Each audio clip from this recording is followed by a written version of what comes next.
192페이지에 4장의 중개활동, 중개판매 기법에 관한 문제입니다. 이 4장 파트는 최근의 시험에서는 거의 잘 나오고 있지 않은 주제입니다. 그래서 우리가 설명 과정이다, 설명을 통한 설득 과정이다, 이렇게 보시면 됩니다. 그래서 중개대상물에 관한 조사 확인을 거쳐서 거래계약 체결을 성사시키기 위한, 즉 클로징을 성사시키기 위한 어떤 대인적 활동의 과정으로서 설명 설득 과정이다, 이렇게 이해를 하시면서 보시면 되겠습니다.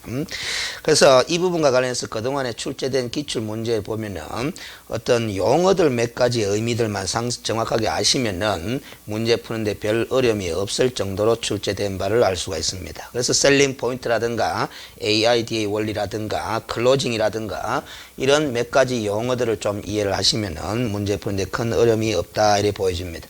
1번에 부동산의 셀링 포인트에 관한 설명이 다 틀린 것은 판매 소구점이라고도 이야기하는 것이 셀링 포인트죠.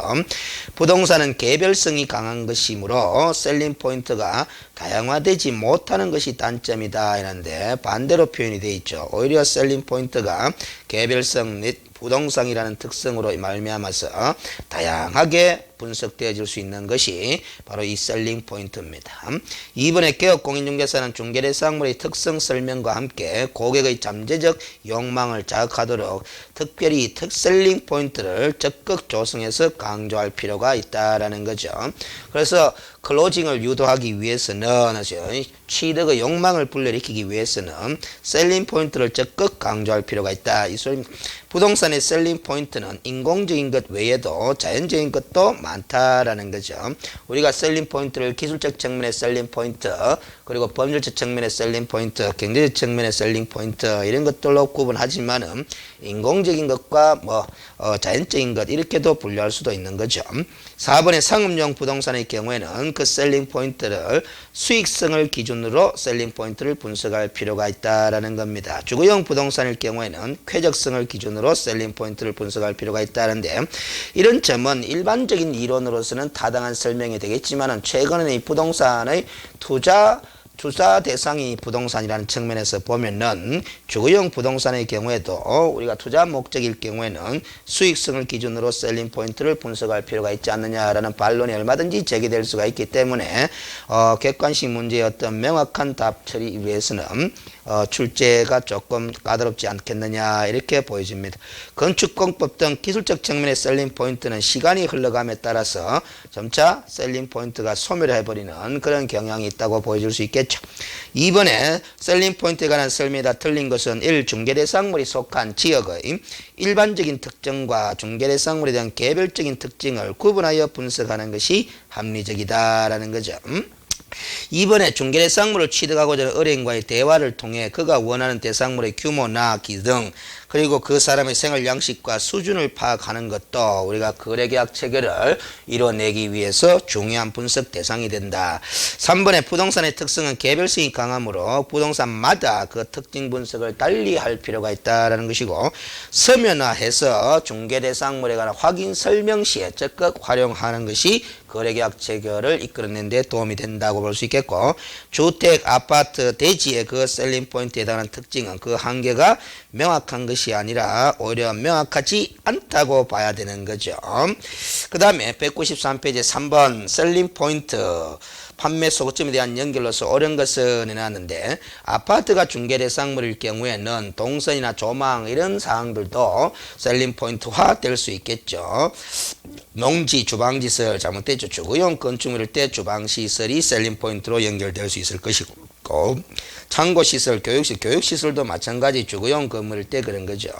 그러니까 단독주택은 단지 규모인데 단지 규모는 오히려 공동주택일 때 셀링 포인트화 될 수 있을 것이고, 동력 및 공업용수는 공업용 시설일 때 셀링 포인트화 될 수 있겠죠.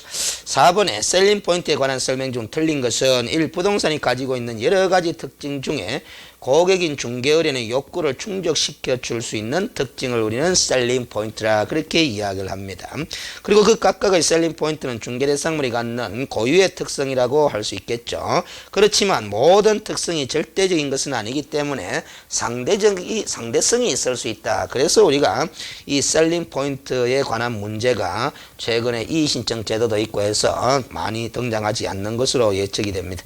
3번에 부동산의 가격 및 임료 수준의 적정성 등은 기술적 측면의 셀링 포인트라고 보기보다는 경제적 측면의 셀링 포인트라고 볼 수가 있겠고, 4번에 과다한 셀링 포인트는 중개인의 매수의사 결정에 결정적으로 작용할 수 있는 셀링 포인트의 제시 효과를 오히려 떨어뜨릴 수도 있다라는 측면이죠. 그래서 구매 고객의 어떤 구매 의사에 따라서 우리가 셀링 포인트를 적절히 제시할 필요가 있다, 이렇게 이야기를 하는 겁니다.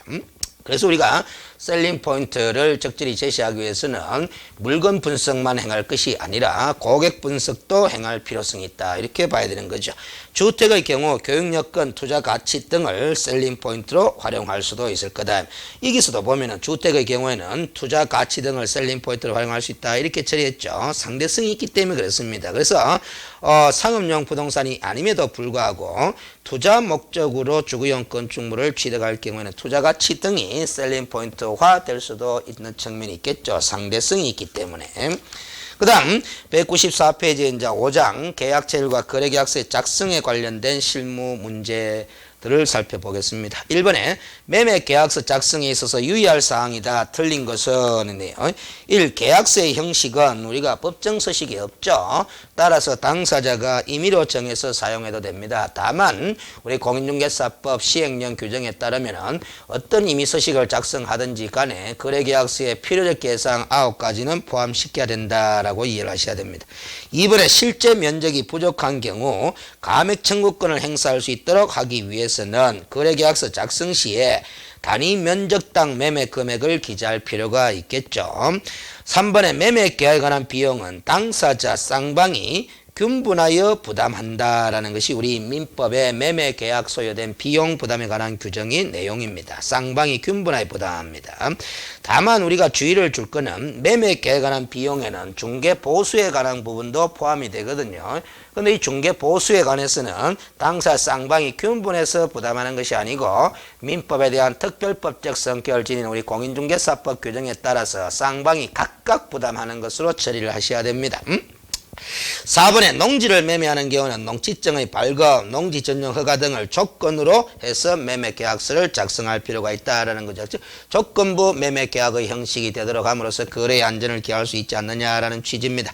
건물의 경우 하자담보 책임에 관하여 계약서에 명시하지 아니하면 장차 하자담보 책임을 물을 수 없게 된다 해놨는데, 우리 민법의 하자담보 책임에 관한 규정은 강행 규정이 아니라 임의 규정이기 때문에 당사자 간에 특별한 약정이 없더라도 민법 규정에 따라서 하자담보 책임을 물을 수 있게 되는 거죠. 그래서 5번이 틀린 답항이 되겠고, 2번에 다음은 개업공인중개사의 중개로 거래가 이루어져 매매계약서를 작성하는 경우 매매계약에 관한 비용의 범위와 규정에 대한 설명이 다 틀린 것은 이렇습니다. 그래서 우리가 4번 지문을 보시면 등기 비용 역시 계약에 관한 비용에 포함된다 해놨는데, 이 등기 비용은 계약의 이행 비용으로서 계약 체결에 소요된 비용의 범위에 포함되지는 않습니다. 그리고 1번 지문을 보시면 중개 보수 등도 매매에 관한 비용에 포함된다고 하면서 5번 지문을 보시면은 당사 쌍방이 균분하여 부담하다는 것이 원칙이다, 이렇게 다 오처리하고 있는데, 조금 전에 설명했다시피 중개 보수에 관한 부담만큼은 특별법적 성격을 지니는 공인중개사법 규정에 따라서 쌍방이 균분 부담하는 것이 아니라 각각 부담하게 된다라는 겁니다. 195페이지 3번 개업공인중개사의 거래계약서 작성에 관한 설명이다. 틀린 것은 1. 소속 공인중개사도 중개 업무를 수행할 수 있는 자로서 거래계약서도 작성할 수 있게 됐죠. 2번에 거래당사자가 법인인 경우라면 해당 법인의 등기사항 증명서를 통해서 대표권의 제한 여부를 확인하고 기재를 하는 것이 바람직합니다. 그 당사자의 인적사항이 거래계약서의 필요적 사항이죠. 그 인적사항 기재할 때 그 당사자가 법인이라면은 대표권을 가진 자가 인적 사항에 기재가 돼야 되겠죠. 근데 그 대표자가 대표권의 제한을 받고 있을 때는 거래 사고가 발생할 수 있을 거니까 등기사항 증명서를 통해서 대표권의 제한 여부를 확인하는 것이 바람직하다라는 겁니다. 3번에 공동중개로 중개를 완성한 경우는 중개에 참여한 개업공인중개사가 모두가 서명 및 날인을 해야 될 의무가 있는 거죠.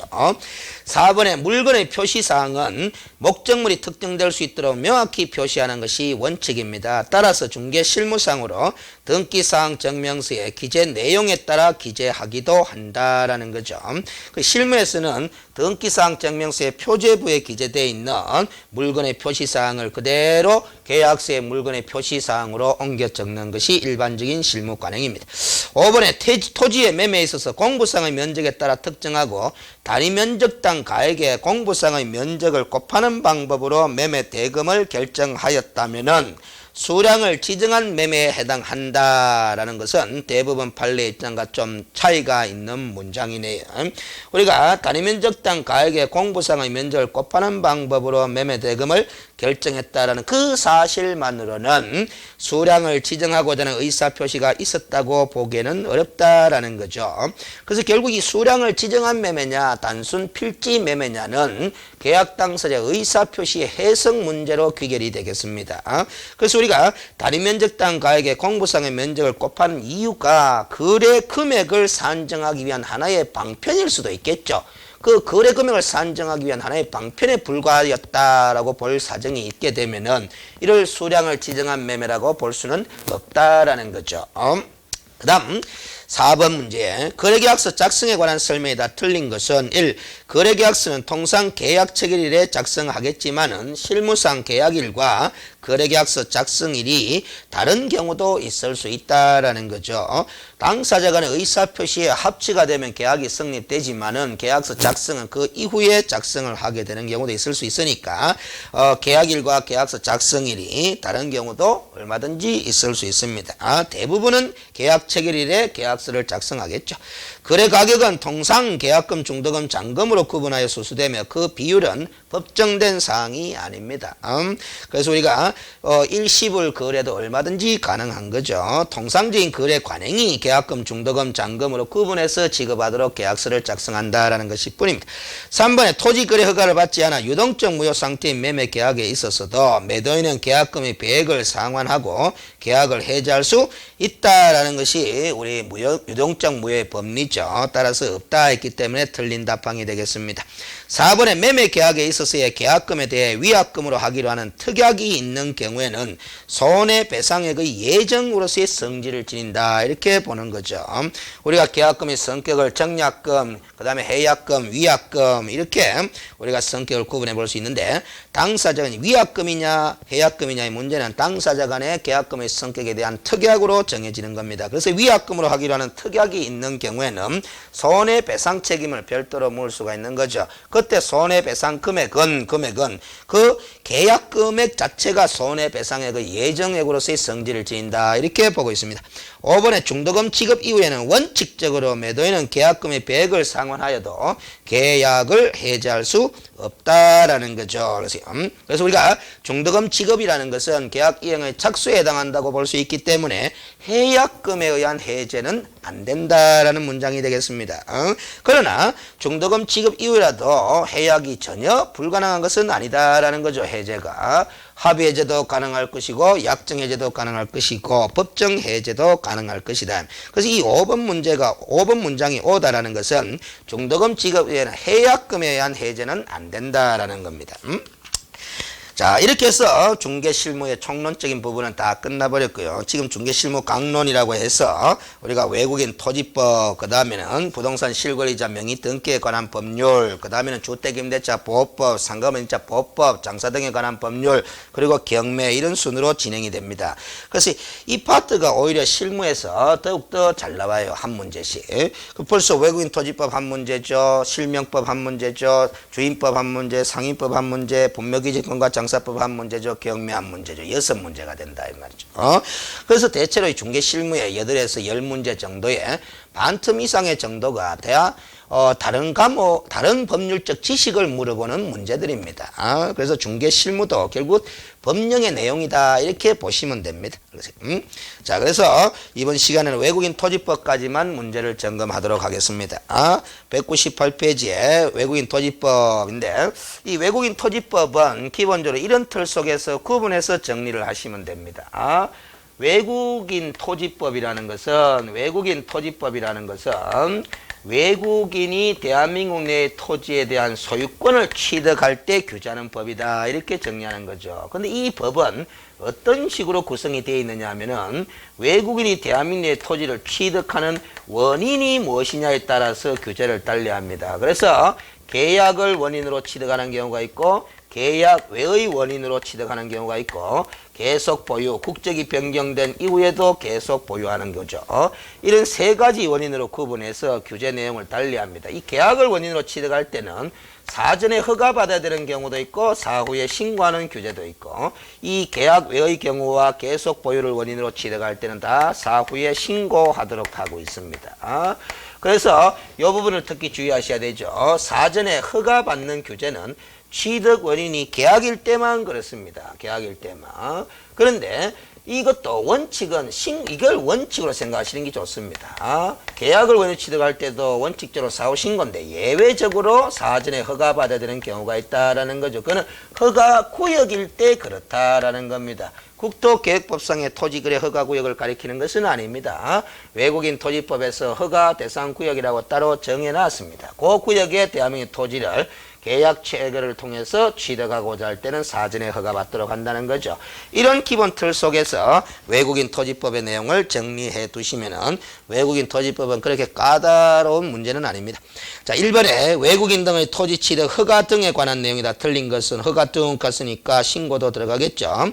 1. 시군구청장은 외국인 등이 토지 취득 허가 지역 등의 토지를 취득하는 것이 당해 지역 등의 지정 목적 달성에 지장을 주지 아니한다고 인정되는 경우에는 허가를 하여야 한다. 이 부분은 국토의 계획 및 이행하면에 따른 토지거래 허가제의 규정을 그대로 모방한 규정입니다. 당연히 외국인이 토지 취득 허가 신청을 냈을 때 이렇게 지정 목적 달성에 지장을 주지 아니한다고 판단되면 허가를 내줘서 취득에 허용해야 되는 거죠. 2번에 외국인 토지법이 규정하는 허가 지역의 토지 취득 시 허가를 받지 않고 체결한 토지 취득 계약은 우리 국토계획법과 마찬가지로 무효입니다. 효력을 발생하지 않습니다. 형사처벌 대상도 합니다. 2년 이하의 징역 또는 2천만 원 이하의 벌금형 사유로 규정이 되어 있습니다. 허가 지역이 어디냐 하는 건 뒤에 문제에 따라 나옵니다. 그때 가서 점검을 하시면 되겠고 3번에 외국인 등의 토지 취득의 허가 신청을 받은 시군구청장은 허가 신청을 받은 날로부터 60일 이내가 아니고 15일 이내에 허가 또는 불허가 처분을 하도록 되어 있습니다. 국토계획법의 법규정을 본딴 거죠. 그러나 제도 자체의 내용은 전혀 별개의 내용입니다. 4번에 외국인이 경매로 대한민국 안에 토지를 취득할 때 경매에 가는 것은 계약 외의 원인이죠. 이때는 토지를 취득한 날로부터 6월 이내에 시군구청장에게 신고하도록 되어 있습니다. 취득한 날로부터입니다. 이 취득한 날이라는 표현을 매각대금을 완납한 날로부터 이렇게 바꾸더라도 문제가 없는 거죠. 경매에 있어서 토지에 취득한 시점, 취득 시점은 매각대금 완납 시점이 되니까. 5번에 계약을 원인으로 한 토지의 취득 신고를 하지 아니하거나 허위로 신고한 자는 했습니다. 요 신고를 하지 아니하거나 허위로 신고한 자는 300만 원 이하의 과태료 부과 대상입니다. 계약 체결로부터 60일 이내 하게 되어 있습니다. 2번에 다음은 외국인 토지법에 관한 설명이다. 틀린 것은 대한민국 국적을 보유하지 아니한 개인은 당연히 외국인 토지법에서 말하는 외국인의 범위에 포함되는 거죠. 2번에 외국의 법령에 따라 설립된 법인 또는 단체도 외국인에 속합니다. 대한민국 안에 토지를 가지고 있는 대한민국 국민이 외국인으로 변경된 경우 그 외국인이 해당 토지를 계속 보유하려는 경우에는 외국인으로 변경된 날로부터 6월 이내에 국토교통부 장관에게 신고하는 국토교통부 장관이 아니고 시군구청장에게 신고합니다. 6월 이내에 두 군데가 틀렸죠. 4번에 국토교통부 장관은 대한민국 국민에게 자관의 토지의 취득 또는 양도를 금지하거나 제한하는 국가에 대해서는 상호주의에 따라서 대한민국 안의 토지 취득 등을 제한할 수 있도록 규정을 하고 있습니다. 그래서 이 외국인 토지법은 철저히 상호주의 원칙 하에서 법 적용이 이루어집니다. 5번에 업무를 집행하는 사원이나 이사 등 임원의 반수 이상이 대한민국의 국적을 보유하지 아니하는 경우도 당연히 외국인 토지법의 규정에 따라서 허가받거나 사후에 신고하거나 이렇게 법 규정의 적용을 받도록 되어 있습니다. 외국인의 범위에 포함된다라는 거죠. 3번에 개업공인중개사가 대한민국의 토지를 취득하고자 하는 외국인에게 설명한 것으로 옳은 것은 결국 외국인 토지법의 내용을 바르게 설명한 걸 찾아라 라는 소리인데, 국토교통부 장관은 토지에 취득 신고를 하지 않은 외국인에게 과태료를 부과징수한다는데 과태료 부과징수권자는 시장, 군수, 구청장입니다. 2번에 외국인이 대한민국의 토지를 취득하는 계약을 체결한 경우에는 원칙적으로 신고하죠. 계약 체결로부터 60일 내에 토지 소재지 관할 시군구청장에게 신고하도록 되어 있습니다. 2번이 오네요. 3번에 외국인이 토지에 취득 신고를 하지 아니한 경우에는 외국인이 토지 취득 신고를 하지 않았다고 하면 이 신고 어느 신고를 안 하는 경우든 간에 벌금형의 대상은 아닙니다. 과태료 부과 대상이지. 다만 과태료 금액이 다릅니다. 이 경우는 300만 원 이하, 나머지 두 신고 위반일 때는 100만 원 이하의 과태료 부과 대상이죠. 시장, 군수구청장은 토지 취득 신고 등의 내용을 관리대장에 기록해서 관리해야 하고 그 내용을 국토교통부 장관에게 직접 통보해야 된다 해놨는데, 국토교통부 장관에게 직접 통보하는 것은 아니고 매분기 종료로부터 1개월 이내에 시도지사에게 통보하고 통보받은 시도지사가 1개월 이내에 다시 국토교통부 장관에게 통보하는 이런 순차적인 절차를 밟도록 규정하고 있습니다. 5번에 부동산 거래 신고라는 법률에 따라 부동산 거래 신고를 한 경우에는 외국인 토지법에 따른 토지 취득 신고를 별도로 하지 않아도 된다라고 지난번에 한번 점검을 했던 바가 있죠. 그래서 2번이 옳은 답방입니다. 4번 공인중개사인 개업공인중개사가 국내에서 토지를 취득하고자 하는 외국인에게 한 설명으로 틀린 것은 했습니다. 결국 외국인 토지법의 내용으로 잘못 설명한 걸 찾으라라는 거죠. 1번에 외국인이 계약에 의하여 토지를 취득하는 때는 토지 취득일로부터 60일 이내에 이를 신고하여야 한다 해놨는데 60일은 맞는데 계약 체결일로부터 60일 이내입니다. 항상 이렇게 기한을 외우실 때는 기산점도 같이 붙여서 외우시라고 그랬죠. 2번에 외국인 토지법에 따라 토지 취득 신고를 하지 아니하거나 거짓으로 신고한 자는 과태료 부과 대상이지 형사처벌의 대상이 아닙니다. 여기 2년 이하의 징역 또는 2천만의 벌금형에 해당하는 것은 허가 대상이 되는 토지를 외국인이 계약 체결하면서 허가 안 받고 취득했을 때는 무효일 뿐만 아니라 이렇게 형사처벌하고 있는 거죠. 3번에 외국인이 야생동식물 특별보호구역 하면 허가지역 맞습니다. 토지를 취득하고자 할 때는 계약 체결일에 앞서 허가를 받아야 하는 거죠. 허가지역이니까. 4번 외국인이 허가 없이 문화재 보호구역, 이것도 허가지역입니다. 허가 없이 문화재 보호구역의 토지를 취득하는 계약을 체결하면 무효다 그랬죠. 5번에 외국인이 상속으로 토지를 취득하면 계약 외의 원인으로 취득하는 거죠. 이때는 신고하지 않거나 거짓으로 신고하면 마찬가지 과태료 부과 대상인데 100만 원 이하의 과태료 부과 대상이 됩니다. 자, 그 다음에 200페이지에 5번 외국인 토지법령상 외국인이 토지 취득 계약 체결 전에 관할 관청의 허가를 받아야 하는 구역지역이 아닌 것만을 고른 것은 해놨습니다. 그래서 이 허가 대상 지역이 아닌 걸 찾아라 했는데 결국 4가지 허가 지역을 외우셔야 됩니다. 그래서 니은, 뒷건, 리을, 미은 기역을 빼고 나머지 지역들을 좀 외워두실 필요가 있습니다. 그래서 이걸 외우게 되면은 이 점도 생각을 하시면 됩니다. 이 생태경관 보전지역이다, 야생동식물 특별보호구역이다, 군사기지 및 군사시설 보호구역, 그리고 지정문화재와 문화재보호구역 이런 지역들은 외국인 토지법상의 허가지역이지 우리 국토계획 및 이용에 관한 법률에 따른 토지거래 허가구역하고는 전혀 다른 겁니다. 그렇습니까? 그래서 우리가 항상 시험 문제를 풀 때 국토계획법에 따른 토지거래 허가제와 외국인 토지법상의 이 토지거래 허가는 별개로 구분해서 생각을 하실 필요가 있다라는 거죠.